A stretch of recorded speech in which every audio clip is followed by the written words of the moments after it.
Okay, boys and girls, here we are. We're ready for another episode of Geronimo Stilton. This is Geronimo number 5. It's called Home on the Range. After I'd settled the bill, I followed my family into the parking lot. I found Grandfather William waiting impatiently behind the camper's steering wheel. "Grandson," he barked, "would you pick up the pace? You're slower than a slug at a snail's wedding." My ears burned with embarrassment. I scrambled into Trap's sidecar, and as soon as Wild Willie had climbed on the bike behind him, Trap took off in a cloud of dust. I was admiring the landscape when Trap suddenly stopped, the bike dead in its tracks. A herd of buffalo was crossing the road. I was flung out of the sidecar. I landed within an inch of a buffalo's enormous... And then we're going to turn the page. Aha! Enormous horns. It stared at me threateningly, puffing hot, foul breath from its nostrils. I tried to scamper away, but the buffalo head-butted me. The next thing I knew, I landed snout first in a pile of dirt. Unfortunately for me, it wasn't just a pile of dirt, it was the den of a big family of prairie dogs. The mother of the clan was not happy to see me. She chomped me right in the tip of my snout. Yikes! That was a huge ouchie. I dragged my sorry tail back into the sidecar. I was so busy massaging my aching snout that I didn't see Trap's smack on the ear coming. "Gary Barry, no need to show off," he told me. "That's right," Tia called. "You don't have to pretend you can do outrageous stunts like Bruce and Wild Willie." And then here we see Geronimo being thrown from the sidecar and landing right in front of the buffalo and getting head-butted by the buffalo and then landing by the prairie dog mother. "Thundering cattails! I wasn't trying to show off," I screeched. "How did I end up here? All I wanted was a relaxing vacation." For the next few hours we sat and watched the buffalo roam. Despite my aching snout, I had to admit it was an incredible sight. When the bison had finally cleared the road, we resumed our journey. An hour later we arrived at Jewel Cave. I bet you can guess who had to pay for the entrance fee for everybody. Me, of course. Trap made me choose the longest and most expensive tour, the never-ending expedition. The cashier looked at me impressed. "Are you sure you want a ticket for the never-ending expedition? Do you understand why it's called that?" And here we see a picture of them inside the cave. I felt my knees quake with fright. I was about to give back the tickets when Trap grabbed them. "I'll take those, thank you." We put on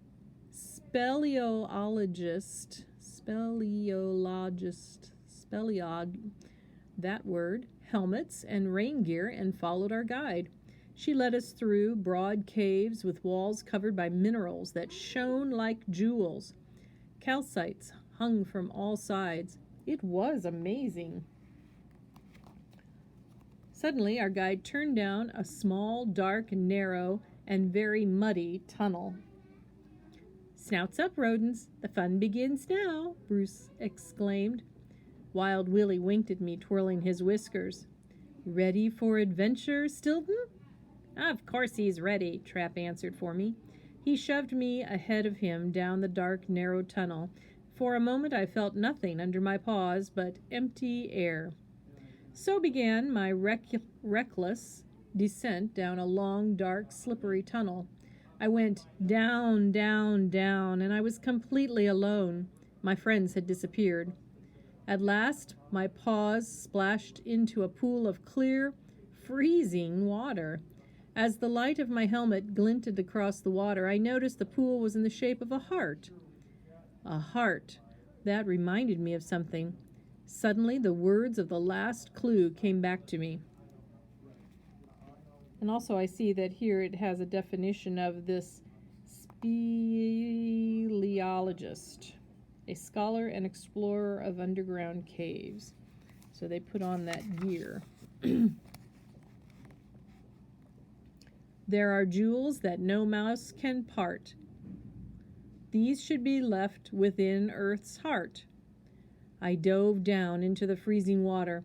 At the bottom of the heart-shaped pool, I saw writing. Tiny quartz pebbles that shone like jewels spelled a message. On the Black Hill's highest crest, you will find the key to the treasure. Giddy up now, if you know what's best, or you'll lose by any measure. I emerged from the frozen water, repeating the message so I wouldn't forget it. This was the clue that could lead us to the treasure in the Black Hills. Yee-haw! But after a moment, I started to panic.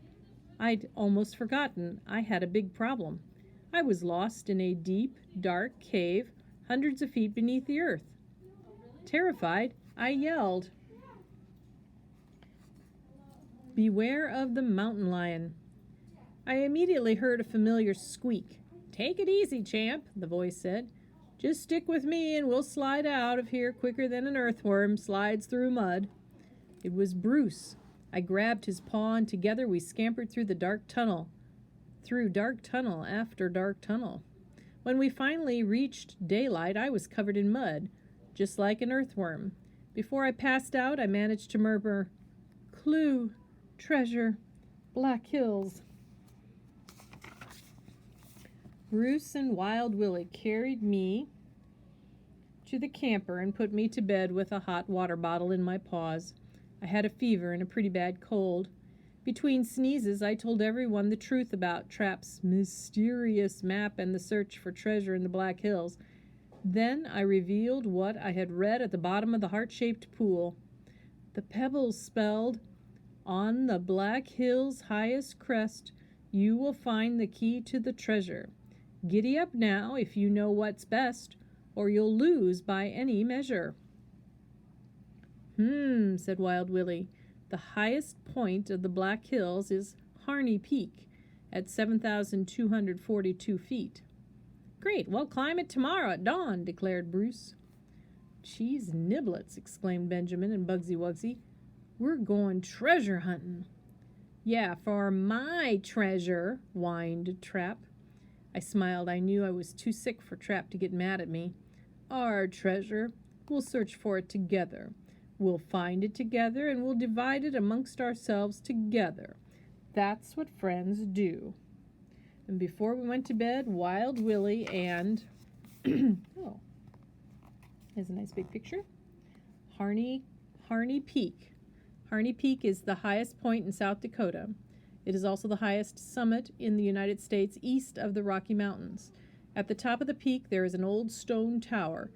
The place was named for General William S. Harney during the 1850s. Harney Peak is located in the Black Elk Wilderness, named for the Lakota Sioux chief Black Elk, who experienced a great vision there. Bruce called us together for last-minute instructions. Bruce was the first to squeak. "Do you remember the mountain lion that took a bite out of my back leg? It happened right around here." We all looked at each other nervously. "When we go out tomorrow, keep together as a group and stick to the path," Wild Willie continued. "If you come snout to snout with a mountain lion, don't scurry away. Stare him in the eyes, or he'll smell your fear and attack you. Never turn your back on the mountain lion, and don't bend down. He could mistake you for prey." Bruce added, "Try to look as big as you can and slowly back away. Move your paws up and down. If the mountain lion seems aggressive, throw rocks or branches at him." Two terrible yellow eyes. I couldn't sleep that night. I tossed and turned, dreaming a hungry mountain lion was at my heels. It was terrifying. At dawn the next day, I was pooped. Before we even began climbing Harney Peak. I was pooped before we even began climbing Harney Peak. My fur was as pale as a slice of mozzarella. "Go on ahead. I'm staying here," I told my friends. "I can't move another inch. I'm too afraid of mountain lions." Trap rubbed his paws together eagerly. eagerly. Have it your way, Jerrykins. That makes one less rodent to share the treasure with. Mouse up, Jerry, Tia demanded. For once in your life, don't be such a scaredy rat. Grandfather William agreed. Grandson, a true Stilton never gives up, he thundered. Wild Willie looked at me. Stilton, yesterday you told me you were ready for adventure. Yes, but that was before anyone said anything about mountain lions, I pointed out. Wouldn't be an adventure without a whiff of danger, Wild Willie responded. That's right, Cheese Puffs, Bruce exclaimed. You can do this. Come on, Uncle G. If we stay together, nothing bad will happen to us, Benjamin said. Besides, think of the treasure. Petunia came and put her paw around me. Geronimo, I know you have the courage to do this. Let's go. I had no choice. They were all against me. Foolishly, I let myself be convinced. I followed Bruce and Wild Willie down the path leading toward the forest. We hiked along at a brisk pace. I had to stop to catch my breath every so often. Every time I slowed down, the distance between me and the others grew wider. For an instant, I lost sight of them altogether. I heard Bruce hollering at me from ahead. Come on, champ, move that tail. Only Bugsy Wugsy stayed at my side to keep me company. She wasn't tired, she just felt sorry for me. She was a kind-hearted little rodent, just like her Aunt Petunia. After a little while, I had to stop and sit down. I couldn't move another inch.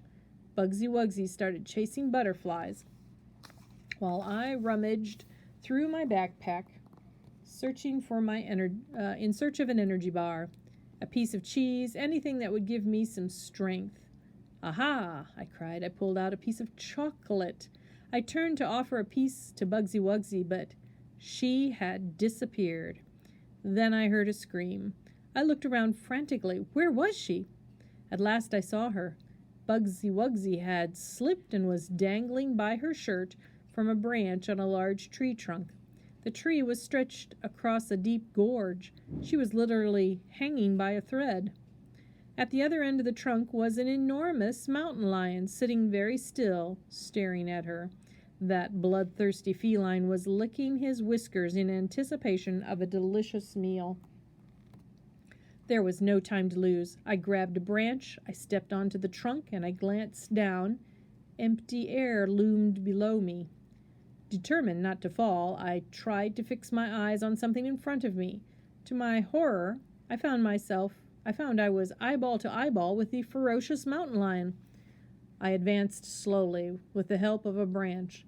I was able to keep my balance until one of my paws slipped. I screamed and waved the branch like a mad mouse, trying desperately to hold on. Help! I slipped and fell to the bottom of the gorge.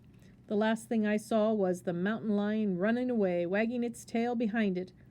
I was puzzled until I realized my hysterics had frightened it away. After that, I blacked out. So here is a picture of the scene.